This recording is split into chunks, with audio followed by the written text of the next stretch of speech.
Hello दोस्तों, welcome to the new mass physics.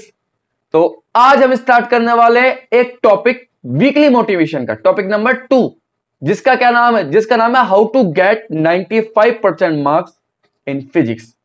सबसे बड़ा क्वेश्चन है ना सारे बच्चों के मन में।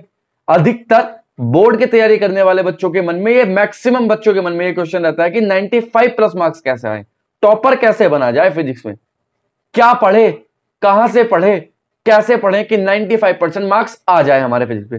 तो बच्चों आज शायद मैं तुम्हारी ये प्रॉब्लम दूर करने वाला हूं। अगर जैसा मैं कहूंगा वैसा आप लोग पढ़ लोगे, वो चीजें कर लोगे, तो श्योरिटी है कि आपके 95 प्लस ही आएंगे मार्क्स, 95 प्लस आएगा। लेकिन बात वही है, देखो डिसिप्लिन होना चाहिए पहली बात। एक तो तुम्हारा माइंड सेट होना चाहिए कि 95% मार्क्स लाने हैं। डरना नहीं है कि 95 नहीं आएंगे, आ जाएंगे भाई।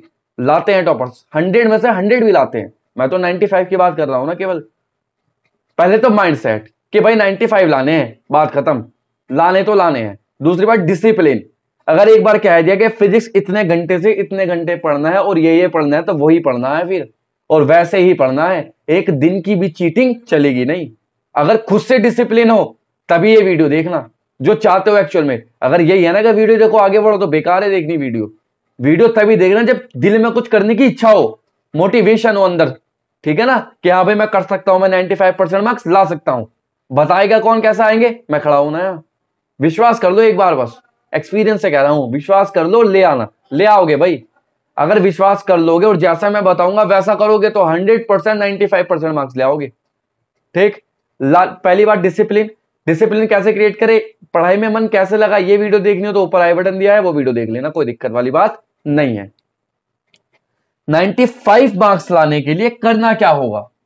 देखो मैं अगर अपनी बात बताऊं तो जब मैं 12th क्लास में था ना, 2011 की बात है, तो मैं फिजिक्स का ट्यूशन किसी से भी नहीं पढ़ा था, क्योंकि कोई टीचर ही ऐसा नहीं था जो मुझे सेटिस्फाई कर दे फिजिक्स में। हालांकि मैं ये नहीं कहता टीचर बेकार थे, टीचर अच्छे थे, लेकिन मैं सेटिस्फाई नहीं हो पाता था उनसे एक्चुअल, फ्रैंकली स्पीकिंग। तो मैं क्या करता था, बुक्स पढ़ता था। Books is the best friend, है ना।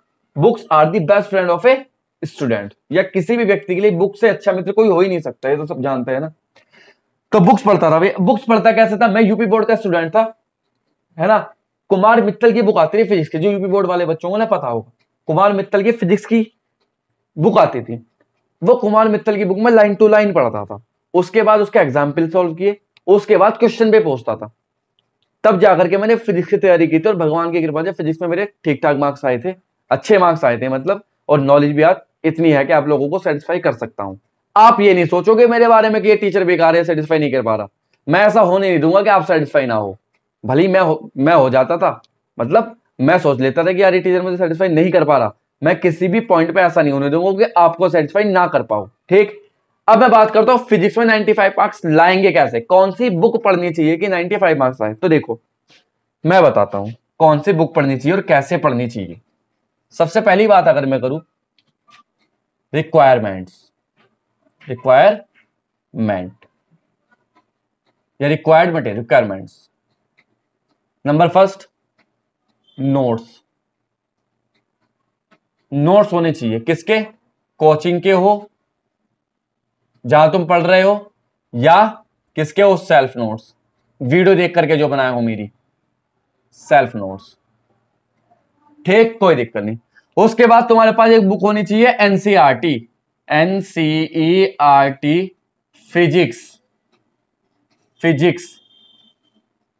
Part 1 and 2। ठीक।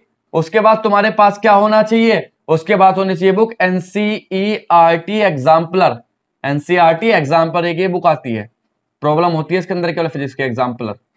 ठीक। इसके बाद फोर्थ बुक चाहिए तुम्हें, कौन सी? Reference book.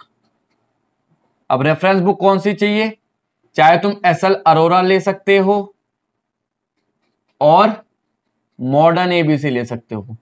मॉडर्न एबीसी नाम सुना होगा सबने, और यूपी बोर्ड वाले कुमार मित्तल ले सकते हैं। तो ये तो बुक चाहिए तुम्हें पढ़ने के लिए। कहां से तुम्हें पढ़ना? देखो 95 मार्क्स लाने, इतना तो चाहिए। ये मत सोचना कि भाई हवा में हो जाएंगे। 95 मार्क्स लाना हलवा नहीं है, समझ में आई ना। एकदम एकदम नॉलेज ऐसी होनी चाहिए ना, जबरदस्त वाली भाई, कि अगर बैठे हो पेपर में तो कोई क्वेश्चन ऐसा ना हो जो किया ना हो, या लगा ना हो कि हाँ भाई कर रखा है ऐसा क्वेश्चन, कर देंगे हम, फोड़ देंगे।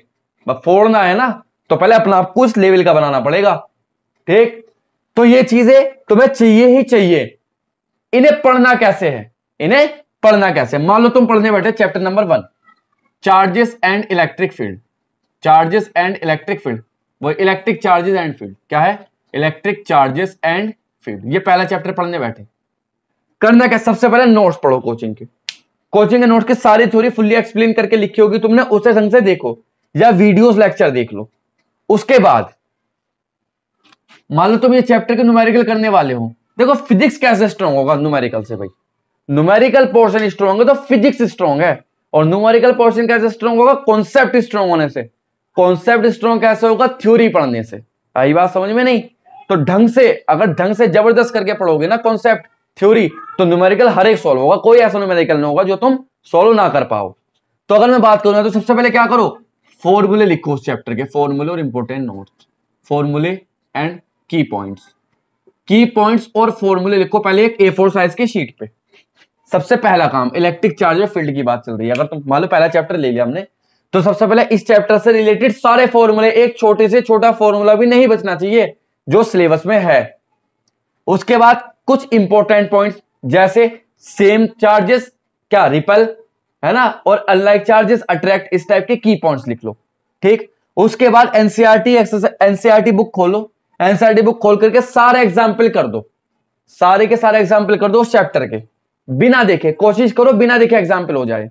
अगर किसी एग्जाम्पल को देखना पड़ा तो उस पर स्टार का मार्क्स लगा लो एक बार। मान लो पहला एग्जाम्पल तुमने बिना देखे कर लिया, क्लिक। दूसरा एग्जाम्पल बिना देखे किया, ठीक। तीसरा एग्जाम्पल बिना देखे किया, ठीक। चौथा एग्जाम्पल पे टक गए, स्टार मार्क्स लगा लो। जिससे कि जब तुम दोबारा रिवीजन करोगे तो तुम्हें पता चल जाए कि ऊपर के क्वेश्चन तुमसे सही होगा, तो ये क्वेश्चन में तुम दिक्कत फंस गए थे, तो क्या तुम इसे अब बिना देखे कर पा रहे हो रिवीजन के टाइम पे? अगर हाँ, तो तुम्हारे कॉन्सेप्ट क्लियर हो चुके हैं, कोई दिक्कत नहीं है। और अगर नहीं, तो फिर कॉन्सेप्ट क्लियर करो, पढ़ो उस टॉपिक को जिस टॉपिक पे तुम इटके हो कि भाई कहां दिक्कत आ रही है, क्यों नहीं कर पा रहा मैं क्वेश्चन सोल्व। एग्जाम्पल करने के बाद एनसीईआरटी की एक्सरसाइज करो। एनसीईआरटी की एक्सरसाइज का हर एक क्वेश्चन करो भाई, हर एक क्वेश्चन एनसीईआरटी की एक्सरसाइज का, कोई सा मत छोड़ो। एडिशनल भी लेकर के, वैसे नॉर्मल एक्सरसाइज भी खुद से करो बिना देखे। सॉल्यूशन देखो बाद में, पहले बिना देखे ट्राई करो।